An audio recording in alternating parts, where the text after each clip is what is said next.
On behalf of the 369 men and women of Clayton County Fire and Emergency Services, I'm pleased to be here to speak with you for just a couple minutes about what our organization does, how we're organized, and what projects and goals that we're working on to try and better Clayton County as a whole. Well, that didn't go good at all.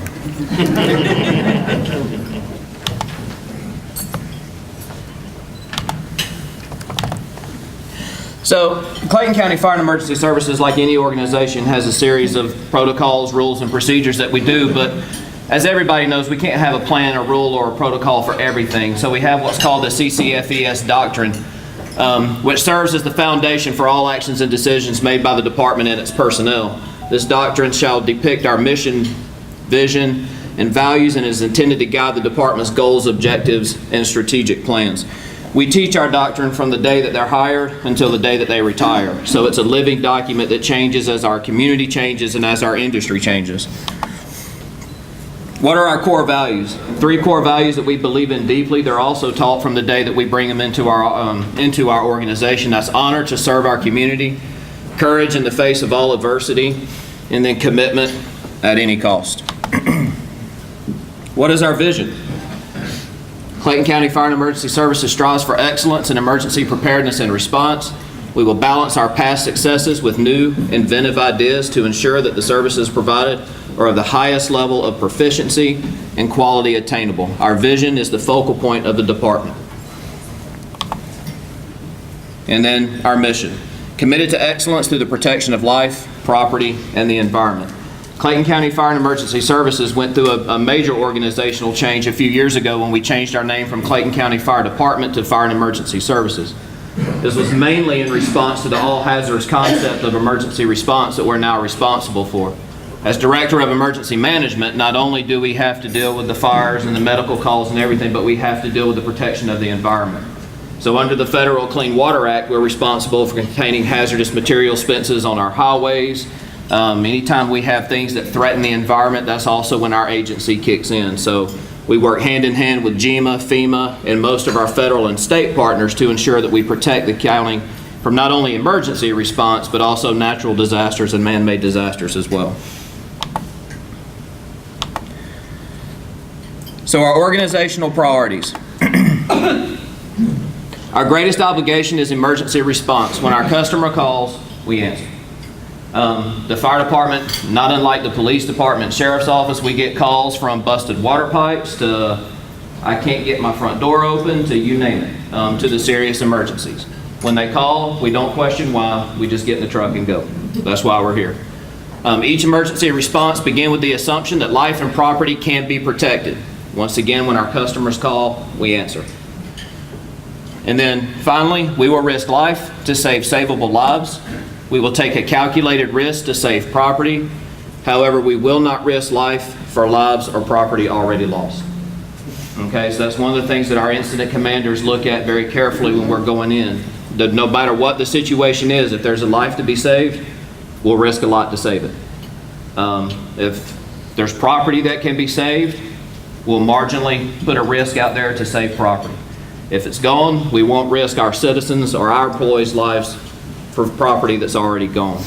Okay, so there's a lot that we look at when we start looking at how we're going to mitigate emergencies. Customer service is something that we preach. We teach it daily.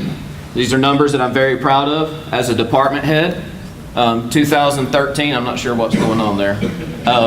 We answered 31,949 calls for service. Okay, that required 49,899 pieces of equipment to hit the streets of Clayton County. Okay, out of that it generated 114,266 employee customer interactions. Okay, so over 115, close to 115,000 times my employees were engaged with the public.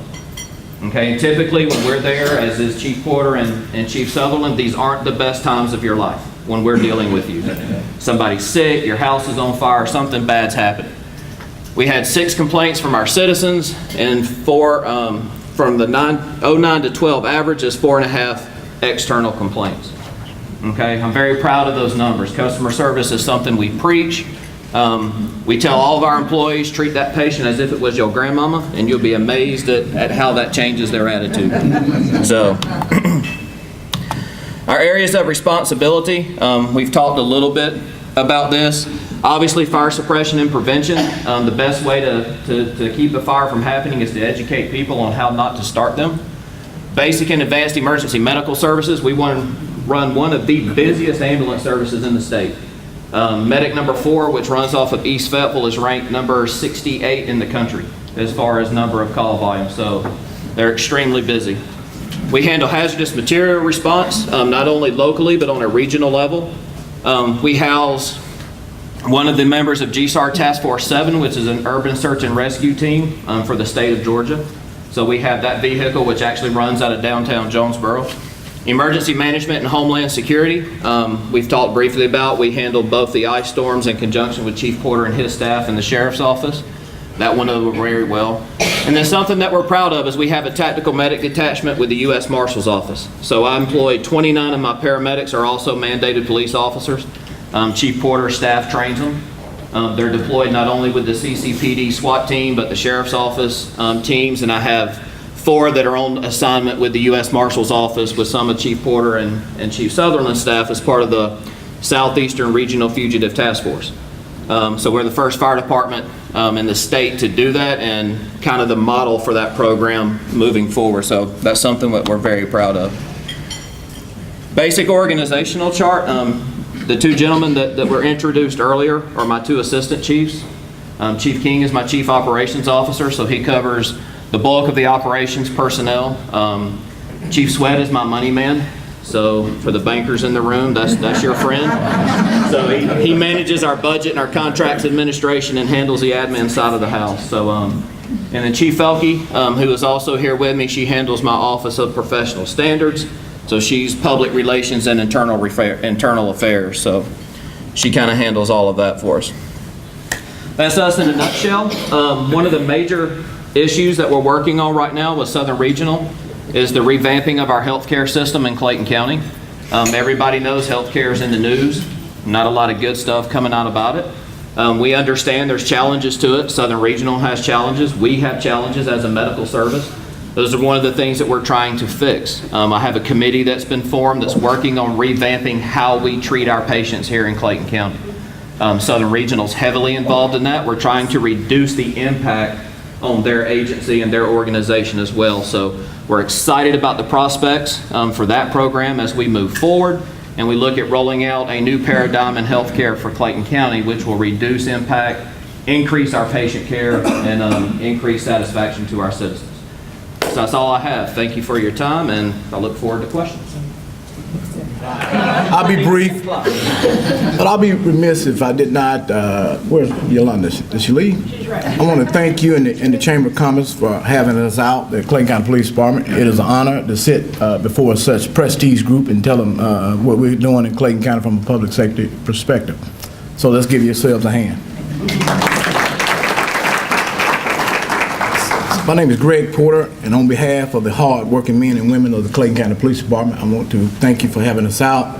I'll be remiss if I did not recognize my left and my right hand.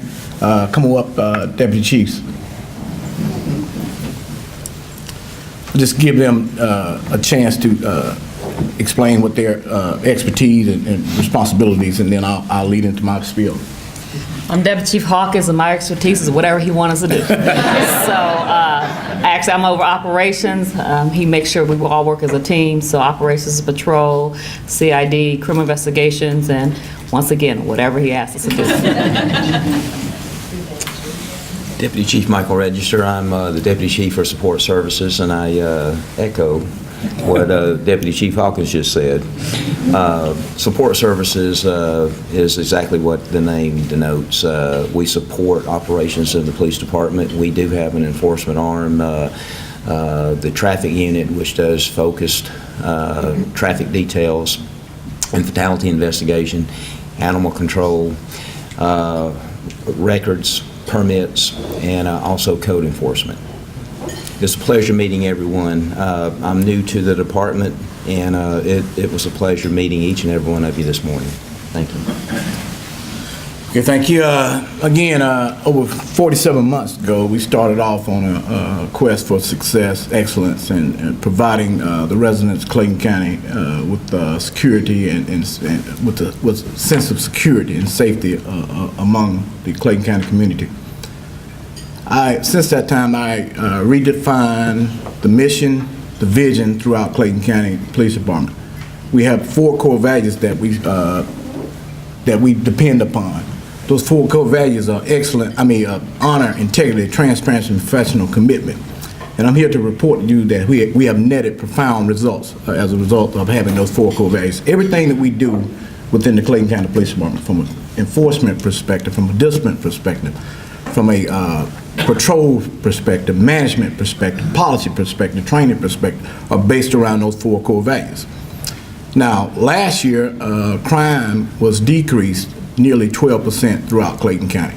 The year before that, 8%.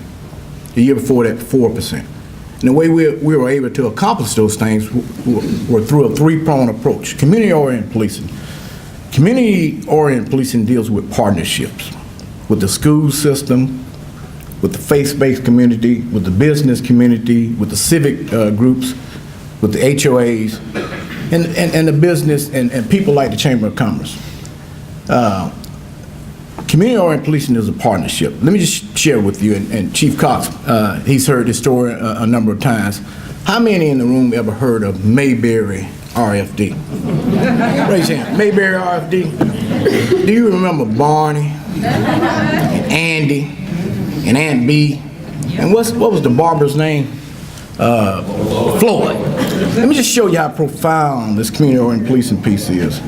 Everybody in that town worked together to solve their problems. Everybody understood their role. But with this example, instead of using the sheriff, you used the police chief.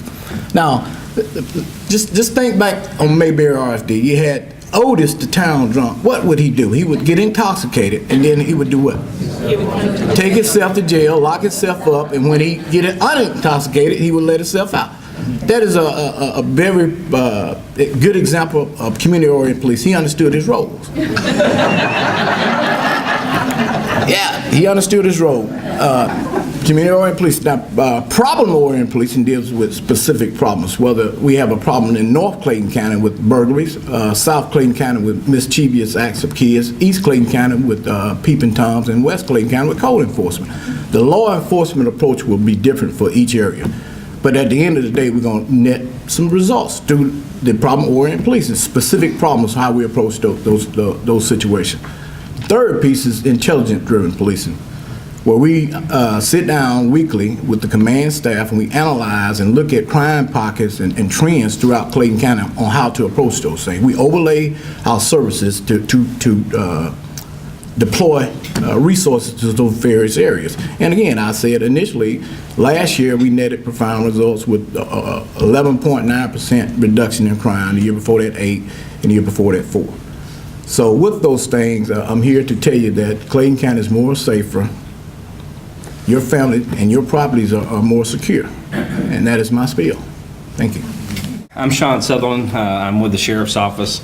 A lot of times I stand in for the sheriff when he's unavailable or out of town, and that's the case today. Obviously, y'all didn't have a bio on me, so I can be as important as I want to be.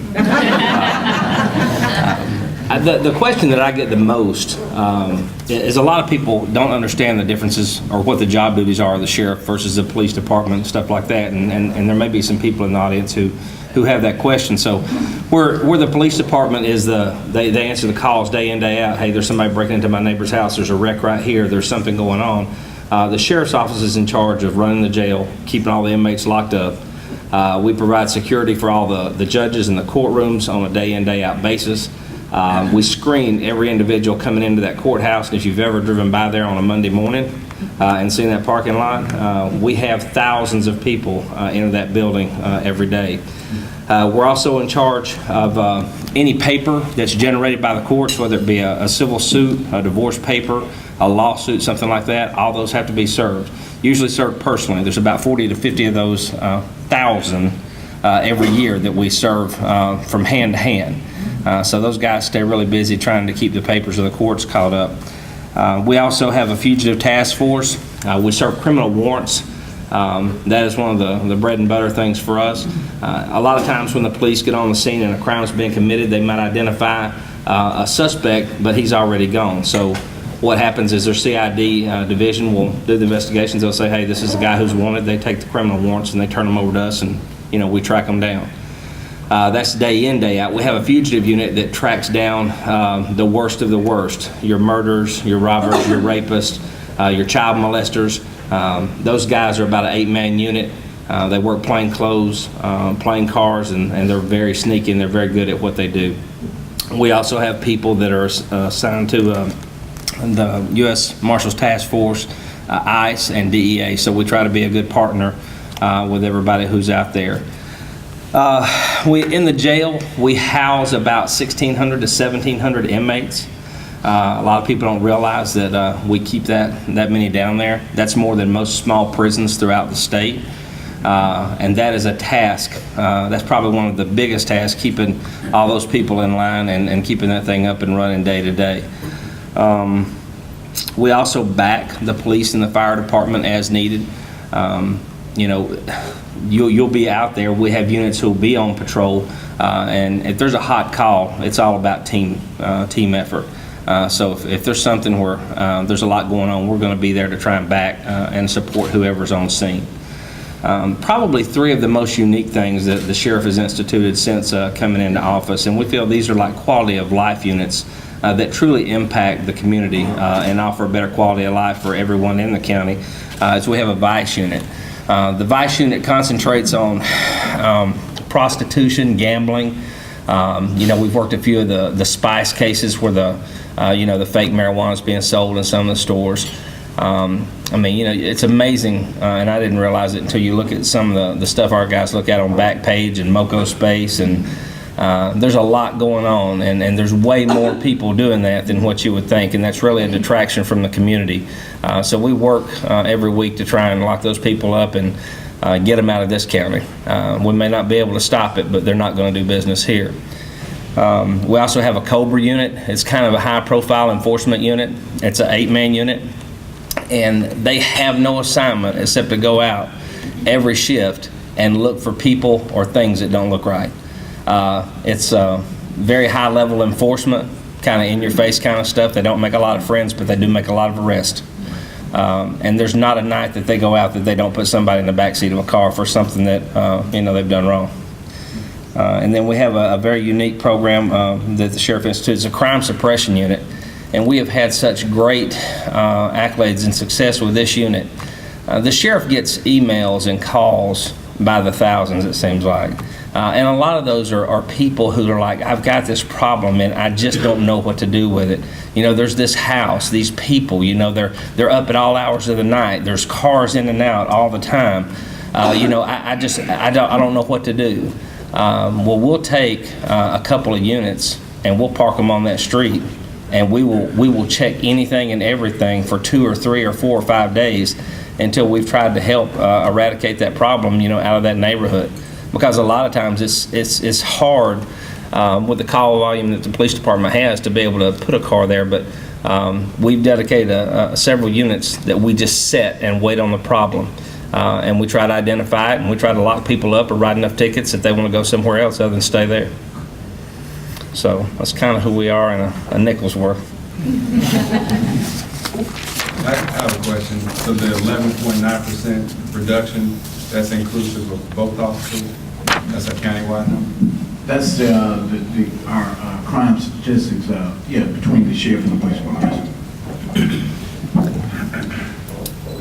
How many repeat offenders do you lock up that you take to jail, and then a few weeks later you end up locking them up again because it's just a cycle? I mean, is that a problem in the county? Yes, a very good question. Again, we're working with the courts and the sheriff's department and the other municipalities.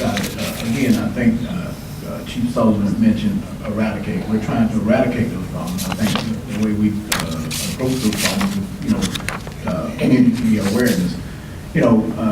Again, I talked about the Mayberry concept, and we need to engage as a community to let the people, those do-wrongers, know that what we're going to do and what we stand for in Clayton County. It is a problem in Clayton County, but we're trying to take a robust position when we approach those situations. And again, like I said, a lot of our problems are people who are coming into Clayton County, not the people who are trying to do right, the people who are doing what's right in Clayton County. Yes. I have more comment than a question. All three of you all did not pat yourselves on the back on your involvement in our schools, and I want to say that we have a program called Men Standing in the Gap, and the fire department, under Chief Murchison leadership, have always been there for us. Chief Port has taken community policing to a whole new level because he's making that outreach to the kids so that they don't end up in our system. Sheriff Victor Hill has done whatever, whenever, however we want it done when we reach out for anything in terms of bringing his people in to do mentoring for us and whatever resource and service that the school district needs. All three of these gentlemen as leaders have done it, so they are totally involved and intact with what our community needs, and they understand it. They get it right, that it starts at the 2-foot level all the way up to when they become adults. So I want to say, as a member of the Board of Education, I thank all of you, and you all need to give yourself credit for that part that's above and beyond law enforcement. And it actually is law enforcement because you're setting the mindset and the philosophy from the beginning.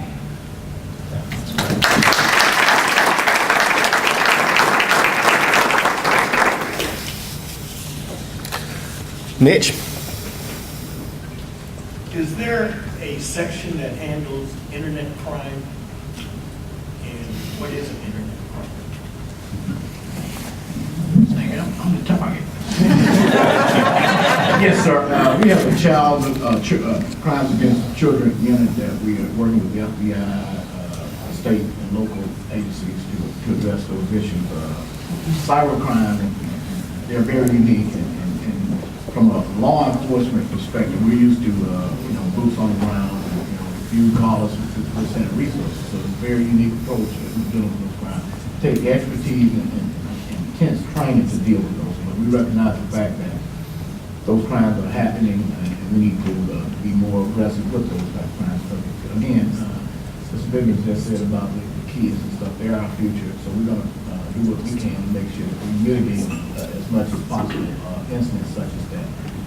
Again, social media is a very aggressive tool. We're trying to be more involved with social media from a public safety perspective. Again, I look at policing from corporate America perspective, marketing, and there's other things that challenges that come with that, particularly with the internet crimes and stuff like that. So we're going to try to be more strategic, more clever, and more smarter in what we do with those particular crimes in that particular arena. Karen? Yes, I just had a question about the truancy problem. Is that something that the police department addresses? I noticed it's concerned me for a while. When I come to work in the morning near Jonesboro Senior High, about 8:30, I see a lot of kids coming across the railroad tracks. And is that something that is a school problem or a police problem? Or? Chief Cox has done an excellent job with a lot of initiatives that he has put in place since his administration.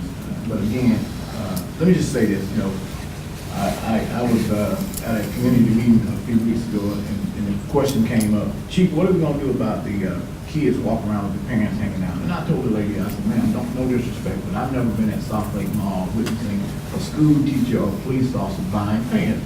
Lady, you need to buy a belt to go with those pants. And my point is that it starts at home. The truancy, the parents need to take ownership, just like we did, just like the Mayberry. We'll make sure that the teachers are doing their job and the parents are doing their job, and ensure that the police are doing their job. And it takes a collaborative, cohesive relationship in order to do that. Again, I think that we need to try to cultivate those relationships on the front end, community awareness, do what we need to do from a public safety perspective. The sheriff and I are doing a very good job along with the fire department. We've taken some unique approaches to try to mitigate a lot of challenges that we have in Clayton County. Again, 11.9%. I want the news media to stand before the Clayton County public arena and talk about that. 11.9. That's bragging, folks. And that's not because of the police department, that's because of the community. Everybody understanding their role, engaging in what we are trying to do to reach that common goal. Ron, as business leaders in this room, representing the community, and this is for any one of you can answer, what can we do to assist you in your continued success? I can talk.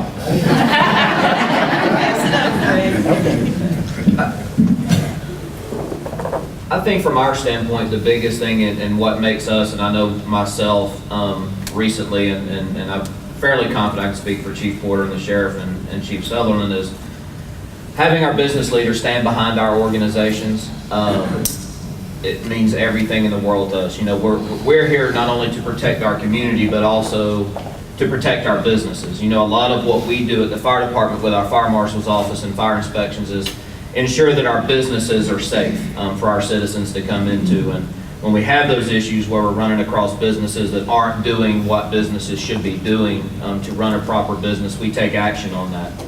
We work hand in hand at the fire department level with some of Chief Porter's folks in code enforcement, you know, getting out there and making these businesses do what they should be doing. You know, it costs a lot of money to run a proper business, and we want to keep those businesses attracted to the county that want to do, you know, the right thing and want to provide a safe place. Having the support of our businesses, having the support of organizations like the Chamber.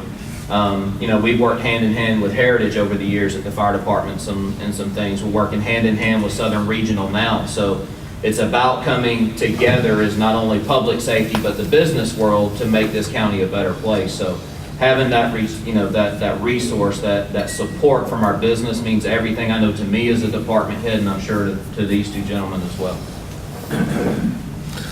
Yes, sir. I also want to give kudos to all three gentlemen out there. We have, at Pinstripes, the response time from all the departments is outstanding. Fortunately, unfortunately, we've had the fire department call. We've had the sheriff's department that came out on the weekend. We stick to a curfew law also. Clayton County has an 11 p.m. curfew, and we do have a lot of young adults out there, but those that work for me on the weekends, the kids understand it and know. And we give kudos to our departments for the quick response time for any action. Okay. Well, thank you again to Chief Murkison, Chief Porter, and Chief Sutherland for being here with us this morning. Thanks for taking the time to come out and, again, for your service to the community.